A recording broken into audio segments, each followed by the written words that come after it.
हिंगोली जिल्ह्याला मुसळधार पावसाने झोडपलाय। तर मुसळधार पावसामुळे शहरात अनेक ठिकाणी पाणी साचलंय। तसंच कयाधू नदीला पूर आल्यानं 26 गावातील 40,000 नागरिकांचा संपर्क तुटलाय।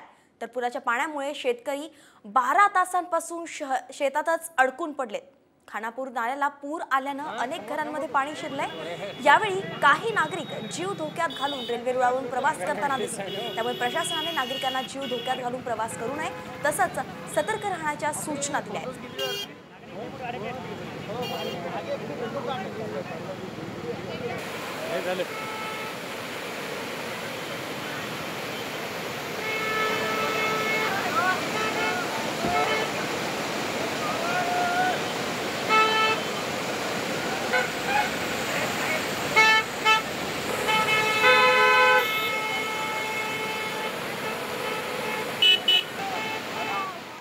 नंतर बातमी हिंगोलीतून आहे। हिंगोली जिल्ह्यालाही मुसळधार पावसाने झोडपलाय। तर मुसळधार पावसामुळे शहरात अनेक ठिकाणी पाणी साचलंय। तसंच कयाधू नदीला पूर आल्यानं 26 गावातील 40,000 नागरिकांचा संपर्क तुटलाय। तर पुराच्या पाण्यामुळे शेतकरी 12 तासांपासून शेतात अडकून पडलेत। तर खानापूरच्या नाल्याला पूर आल्यानं अनेक घरांमध्ये पाणी शिरल्याचंही समोर आलंय।